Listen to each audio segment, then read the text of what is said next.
But now let's talk about how do you do this? What are some tips to do that? Number one, I'm going to suggest that as you rally your team, Shannon made a great point. Shannon Blackman made a great point in her guest tip today about how important leadership skills are. Remember that, Naren? Yes. Yeah, great point. And she's spot on. She's absolutely right. And so if you're going to see this result in your practice, you're going to have to exercise some leadership skills. And as you sit down with your team and talk about this, we've got to get everybody on the same page. And I'm going to suggest that as you talk about this, you lead your team with a noble purpose, And what I mean by noble purpose is we want to share with our team what's in it for our patients by achieving this result. And what's in it for your patients is helping more of your existing patients achieve great oral health, helping them address any concerns in their mouth when they can be treated conservatively before it becomes something more significant and more complicated. And it's about helping our patients with elective services, giving them the things that they need or want. But if you frame it all around patient service, I think we're going to get a lot of rallying from your team members about getting behind this project to grow, because it's going to be all about helping our patients. And when we help our patients, we help ourselves. Does that make sense, Darren? Absolutely, Gary. I think, when you are comfortable, when you're not working too hard for too little, it creates options for you as the practice owner. It's more time with patients, it's more investments, even better pay for your team members. So it changes the dynamic. And you talked about, I'm going to ask you, how did this client who's now doing 1.9 million feel at the end of that 1 year? Was he stressed out? Was he tired? He said, Gary, this will sound counterintuitive, but he said, I feel more relaxed and less stress collecting 1.9 than when I collected 1.4. And he said, I would never believe that was possible. Remember, same team, same hours. Right.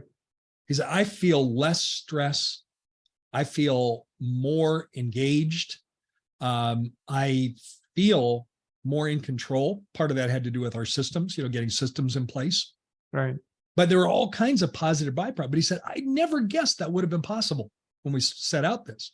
All right, so tip number one, lead with a noble purpose and make that purpose be all about helping your patients, helping more of your patients have great oral health, helping more of your patients identifying concerns when they can be treated conservatively before they become something more complicated.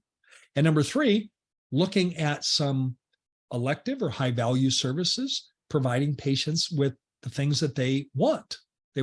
So let me go on to a second tip. Put an extreme focus on adding same-day dentistry. Now, I'm using the term same-day dentistry in a different context than CEREC. CEREC uses same-day dentistry as, you provide the crown in one visit, same day. I'm using a different definition of same day. Same day to me means adding treatment into your schedule based on the patients that are already in your schedule today, so I'm going to call it same-day dentistry. Now, one of the things I want to share with our listeners is world-class practices will finish the day higher than they started with when they did their morning huddle. So we do morning huddle, look at what's scheduled during the day.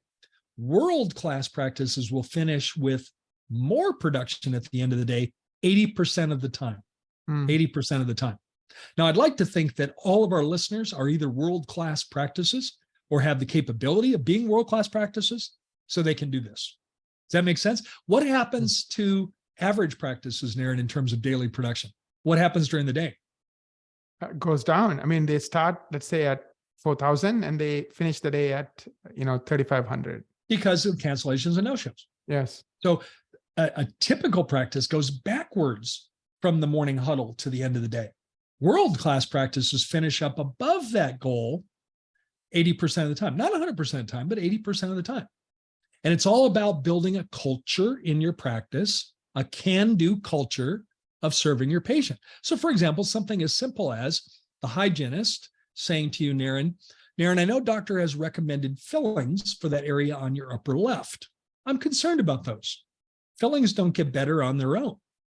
You know, if they only get worse, decay worsens. And what we now can treat conservatively might end up having to be more complicated in the future if we wait. I don't know if this will work for you, Naren, but at the end of your hygiene appointment, we could move you over here and doctor can do those fillings. So point to one of the doctor's operatories. Doctor can do those fillings for you today, and we can save you a trip. What's everyone's most important asset today, Naren? Time. Time. Everyone's time is the most important.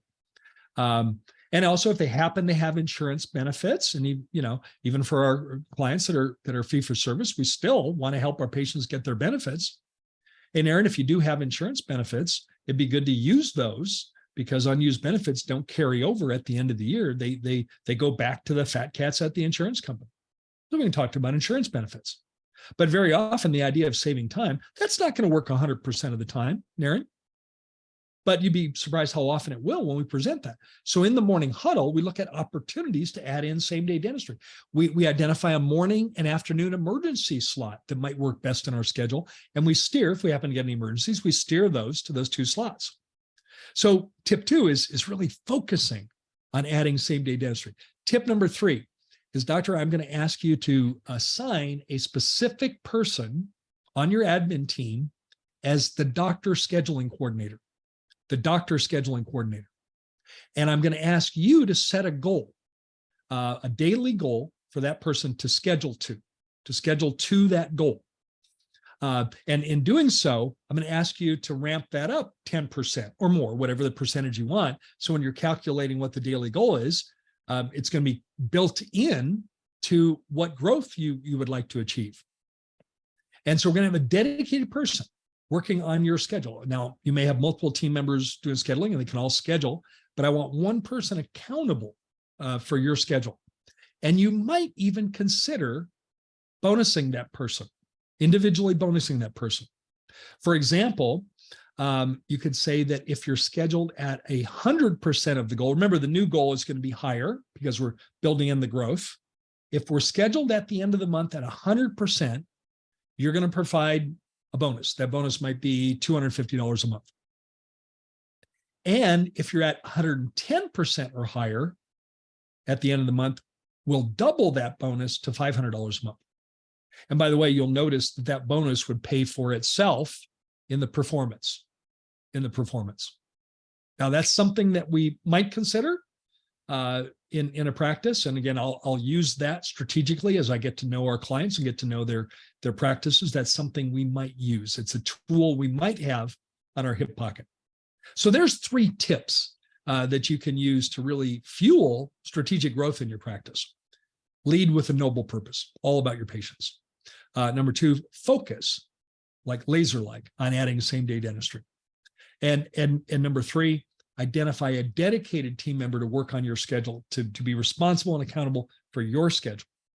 And consider bonusing that person as a way to align your goals and their goals. So there's 3 tips that you can use to create strategic growth in your practice.